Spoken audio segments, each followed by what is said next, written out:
Hi everyone, Anthony Morganti here. There are two new adjustment layers in Photoshop, Clarity and Dehaze and Grain. In today's video, I'm going to demonstrate how to use them. Now, as you've seen, they're on my computer on the right-hand panel. You may not find them over here on the right-hand panel on your version of Photoshop. That's because you're likely in a different workspace than I am. I like to use what's called the photography workspace. If you'd like to use the photography workspace, go up to Window, down to Workspace, and then down here, make sure that you're clicked on Photography. If you are in the photography workspace, you will find all your adjustment layers, including Clarity and Dehaze and Grain, over here on the right-hand panel in the Adjustments tab. Now, if you don't want to be in the photography workspace, you still could access adjustment layers. Over here on the right-hand panel, towards the bottom, you'll see there's this circle. Click on that, and you can see all the adjustment layers are here, including Grain and Clarity and Dehaze. Or you could go up to the menu system. You could go up to Layer, then down to New Adjustment Layer, and you can see all of them are here as well as Clarity and Dehaze and Grain. So you could access them that way. One more thing. If you haven't opened up Photoshop in a while, you may be looking at the adjustment layers and thinking to yourself, color and vibrance looks like a new adjustment layer. It kind of is. A few months ago, Adobe took the vibrance adjustment layer and renamed it color and vibrance and added stuff to it. If I open it up, you'll notice that it still has the vibrance and saturation sliders like the original vibrance adjustment layer had, but they've added color temperature. So you have temperature and tint, you have a drop down for the white balance, and you have an eyedropper as well. So they've enhanced the vibrance adjustment layer and renamed it color and vibrance, but this isn't brand new. They did this a few months ago, so I'm not going to be covering it in this video. I'm just going to cover Clarity and Dehaze and Grain. Now, to be clear, in the past, you could apply Clarity and Dehaze and Grain to an image, but you had to do it in Camera Raw. What is new is now you could do it in Photoshop via the adjustment layer. And for example, on this image, let's say I wanted to add clarity.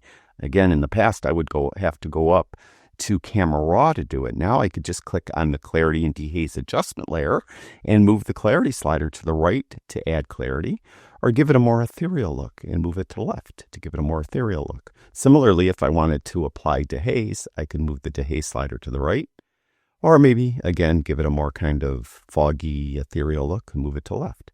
So I have those controls here now available to me via adjustment layers. Now, the great thing about adjustment layers is they come with a mask. With the mask, you could apply the adjustment to very specific parts of the image. For example, let me get rid of this one. And let's say I just wanted to apply clarity to the sky. What I would do is I would go up to Select, and I'd select the sky. And it'll take a second or two, but then Photoshop will get a selection of the sky. You can see the marching ants are going around the sky. Now, if I apply any adjustment layer, it will automatically be masked to the sky. And if I click on Clarity and Dehaze, you'll notice then the mask is already set up for me. Where black is will not get the adjustment, where white is will get the adjustment. And if I move clarity, you'll see it's only affecting the sky. Similarly, if I move dehaze, it is affecting the sky only as well. Now, probably most often, I'll get rid of this one more time, you're going to want to try to do your selections automatically. So you could go up to select and see what's available. We have color range, focus area, we have a subject. So if your image has a strong subject, you could select the subject or select sky. You also could do it manually. The way you would do it manually is you would click, say, on Clarity and Dehaze. You would make sure that you're clicked on the mask. Now, right now, if I did an adjustment, it would get applied everywhere. And since you want to do a selective adjustment, what you would do is invert this mask so it's completely black. To do that, make sure you're clicked on the mask and hit Command or Control I on your computer. So now, if I go back to the adjustment itself, you'll notice that the adjustment isn't getting applied at all because I have a black mask. What you would then do is get a brush. Tap the B key on your computer to get a brush. The brush is right here. Make sure that you're clicked on the mask. Then what you're going to want to do is make sure you're painting in white. So you need white to be the foreground swatch. You can just tap the X key and it will flip-flop them, or you could click right here. Now you're going to paint in white, and let's say I want to apply clarity to this bench, even though it kind of looks stupid, but we're going to do it anyway. So we're applying clarity to the bench and to the ground in front of the bench. And then once you're done painting, you'll notice then the mask is set up. Where white is where the adjustment is being applied. Where black is where it isn't being applied. So you could see then if I go back to the adjustment itself by clicking right here, you can see then my adjustments are only affecting the bench. Kind of a dumb way to do it, but it is possible to do it that way. The way you probably still would prefer to do this is with any type of automatic or AI-assisted adjusting or selecting that is possible. For example, if I go to this image, and let's say I wanted to add clarity to the structure in the background. In order to do that, what I would do is I would get the object selection tool. You could tap the W key on your keyboard, and you'll get one of three different selection tools. You'll get either the object selection, the quick selection, or the magic wand tool. Make sure you're using the object selection. And when you do, you'll see the spinning wheel here. That means it's looking at the image and it's finding different elements in the scene. Then all you need to do is hover your cursor over whatever it is you want to select. For example, the grain elevator in the background. If I hover my cursor over it, you'll notice it has this kind of weird kind of magenta overlay on it. All I need to do then is click. And when I click, I'll get a selection. You can see the marching ants are now going around it. Now, because I have a selection, if I click on Clarity and Dehaze, it will automatically be masked to the grain elevator. And then if I want to add clarity to it, you can see it's only affecting the grain elevator. So that's another way you could do this with any adjustment layer, not just Clarity and Dehaze or grain or any of the others.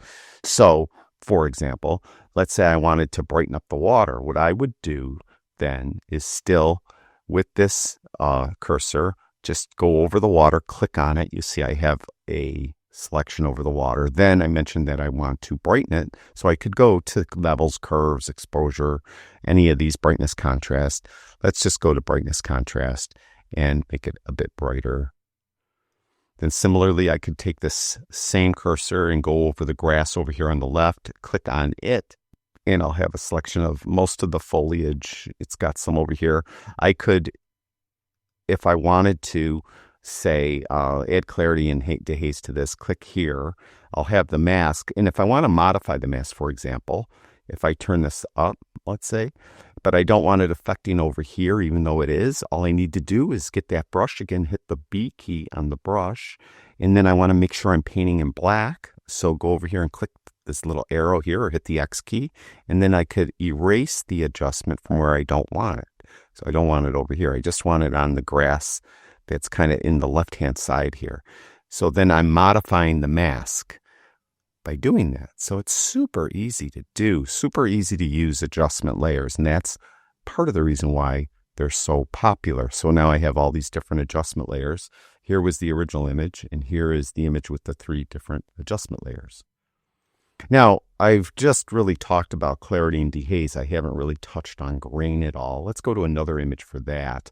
I have this image here that I tried to make look like an old kind of sepia-toned image. And let's just say I want to take that a step further by adding grain to it.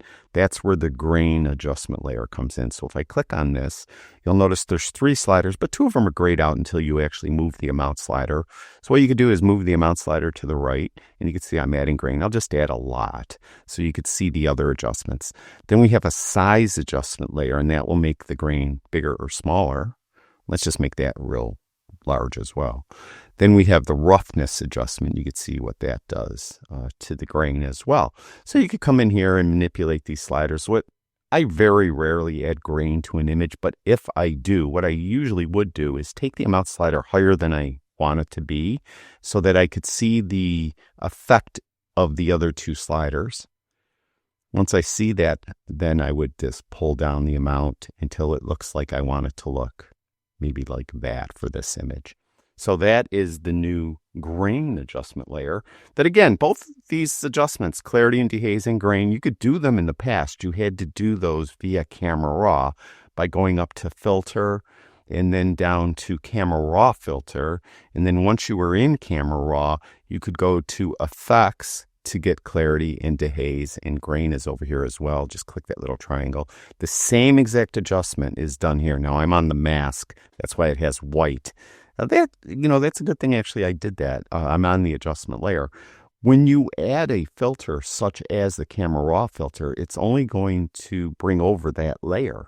So it brought over the adjustment layer. If I actually wanted to do this, I'd have to be clicked on the background layer, then go up to filter, then down to camera raw filter. Now you'll notice then that the actual image is here. So if I wanted to add clarity and I wanted to add grain, I could do it here. But now I'm doing it on top of what I just did. So I'll cancel out of that. So that is that is the two new adjustment layers that's in Photoshop, clarity and dehaze and grain. And again, color and vibrance is just vibrance with white balance added to it. And they did that a little while ago, a few months ago as well. That's it for this video. Thank you, everyone who watches my videos. I really do appreciate it. I'll talk to you guys soon.